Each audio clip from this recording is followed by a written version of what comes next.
ನಮ್ಮ ಈ ವರ್ಷದ 44ನೇ ವರ್ಷದ 44ನೇ ಈ ಶಿಬಿರ ಸುಮಾರು 40 ವರ್ಷಗಳಿಂದ ಯೋಗ ಶಿಕ್ಷಣದ ಪ್ರಚಾರವನ್ನು ನಾವು ನಮ್ಮ ಶಾಂತಿವನ ಟ್ರಸ್ಟಿಂದ ಮಾಡ್ತಾ ಬರ್ತಾ ಇದ್ದೀವಿ. ಈ ಸುಂದರ ವೇದಿಕೆಯನ್ನು ಅಲಂಕರಿಸಿರುವಂತಹ ಗೌರವಾನ್ವಿತ ಅಧ್ಯಕ್ಷರೇ, ಎಲ್ಲ ಗೌರವಾನ್ವಿತ ಅತಿಥಿಗಳಿಗೆ ನಮಸ್ಕಾರವನ್ನು ಸಲ್ಲಿಸುತ್ತಾ, ಮಾಧ್ಯಮ ಮಿತ್ರರೇ, ಬಂದಂಥ ಎಲ್ಲ ಯೋಗ ಬಂಧುಗಳೇ, ದೃಷ್ಟಿಯಂತೆ ಸೃಷ್ಟಿ.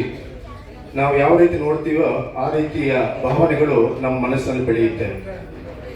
ಇತ್ತೀಚೆಗೆ ದೈಹಿಕವಾಗಿ ಬಲಿಷ್ಠ ಆಗಿ ಇದ್ರೂ ಸಹ ಮಾನಸಿಕವಾಗಿ ಚಂಚಲತೆಯಿಂದ ಕೂಡಿರುವಂಥದ್ದು ನಾವು ಕಾಣ್ತಾ ಇರ್ತೀವಿ. ಇದಕ್ಕೆ ಮನೋದೈಹಿಕ ಕಾಯಿಲೆ ಅಂತ ಕರಿತೀವಿ.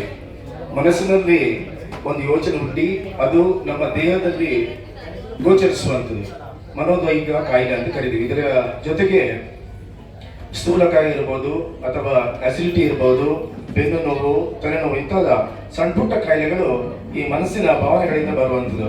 ಇದಕ್ಕೆ ನಮ್ಮ ಪ್ರಕೃತಿ ಚಿಕಿತ್ಸಾಲಯ ಇದೆ, ಶಾಂತಿವನ ನೇತ್ರದ ಬೆಳೆ ಪಕ್ಕ ಒಂದು ಶಾಂತಿವನ ಅಂತ ನಮ್ಮ ಚಿಕಿತ್ಸಾಲಯ ಇದೆ, ಇನ್ನೊಂದು ಕ್ಷೇಮವನ ಅಂತ ನೆಲಮಂಗಲದ ಹತ್ರ, ಇನ್ನೊಂದು ಮಣಿಪಾಲದ ಹತ್ರ ಪರೀಕ. ಅಲ್ಲಿಗೆ ಬೇರೆ ಬೇರೆ ಆರೋಗ್ಯಾರ್ಥಿಗಳು ಸಾಧನೆಗಾಗಿ ಬರ್ತಾರೆ, 10 ದಿವಸ ಇರ್ತಾರೆ, ಆರೋಗ್ಯವಾಗಿ ಹೊರಗೆ ಹೋಗ್ತಾರೆ. ನಮ್ಮ ಶಾಂತಿವನ ಟ್ರಸ್ಟ್ ಮೂಲಕ ಇಡೀ ರಾಜ್ಯಾದ್ಯಂತ 4,000 ಶಿಕ್ಷಕರಿಗೆ ನಾವು ಯೋಗ ಶಿಕ್ಷಣ ಕೊಟ್ಟಿದ್ದೀವಿ. ಪ್ರತಿ ಶಾಲೆಯಲ್ಲಿ ಯೋಗ ಶಿಕ್ಷಕರಿದ್ದಾರೆ. 4 ಲಕ್ಷ ವಿದ್ಯಾರ್ಥಿಗಳು ಇದರ ಪ್ರಯೋಜನ ಪಡೀತಾ ಇದ್ದಾರೆ. ರಜಾ ಸಂದರ್ಭದಲ್ಲಿ ಈ ನಮ್ಮ ಯೋಗ ಶಿಕ್ಷಕರನ್ನು ಬಳಸಿಕೊಂಡು ಸಾರ್ವಜನಿಕರಿಗೆ ಈ ಶಿಬಿರವನ್ನು ಮಾಡುವಂತ ನಾವು ಪ್ರಯತ್ನ ಮಾಡ್ತಾರೆ. 2,30,000 ಸಾರ್ವಜನಿಕರು ಇದರ ಪ್ರಯೋಜನ ಪಡೆದಿದ್ದಾರೆ. ಒಟ್ಟಾರೆ ಈ 1 ವಾರದ ಶಿಬಿರದಲ್ಲಿ ದೈಹಿಕ, ಮಾನಸಿಕ, ಬೌದ್ಧಿಕ, ಭಾವನಾತ್ಮಕ ಮತ್ತು ಆಧ್ಯಾತ್ಮಿಕ ಈ 5 ವಲಯಗಳಲ್ಲಿ ನಮ್ಮನ್ನು ಉನ್ನತೀಕರಿಸುವಂತಹ ಒಂದು ಸೂಕ್ಷ್ಮ ವ್ಯಾಯಾಮಗಳನ್ನು ಇಲ್ಲಿ ಹಳೆಬೀಡು ಹಾಗೂ ಬೇಲೂರಿನ ಜನರಿಗೆ ನಾವು ನೀಡಲಿಕ್ಕಿದ್ದೇವೆ. ಇದರ ಪ್ರಯೋಜನವನ್ನು ನೀವೆಲ್ಲ ಪಡ್ಕೊಳ್ಬೇಕು. ಪೂಜ್ಯ ವೀರೇಂದ್ರ ಹೆಗ್ಗಡೆಯವರ ದೂರದರ್ಶಿತ್ವದಿಂದ ಈ ಕಾರ್ಯಕ್ರಮ ನಾವು ಮಾಡ್ತಾ ಇದ್ದೇವೆ.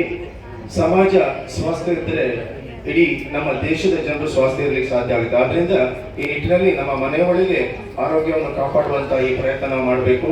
ಈ 1 ವಾರದ ಶಿಬಿರದಲ್ಲಿ ಹೇಳಿಕೊಡತಕ್ಕಂತಹ ಸುಲಭದ ಯೋಗಾಸನ ಇರ್ಬೋದು, ಪ್ರಾಣಾಯಾಮ ಮತ್ತು ಆಹಾರ ಪದ್ಧತಿ, ಇದನ್ನೆಲ್ಲ ಬಳಸಿಕೊಂಡು ನಮ್ಮ ಆರೋಗ್ಯ ನಮ್ಮ ಕೈಯಲ್ಲೇ ಇರುವ ಹಾಗೆ ಪ್ರಯತ್ನ ಮಾಡುವಂತ ಹೇಳ್ತಾ ಈ ಕಾರ್ಯಕ್ರಮಕ್ಕೆ ಶುಭ ಕೋರುತ್ತೇನೆ.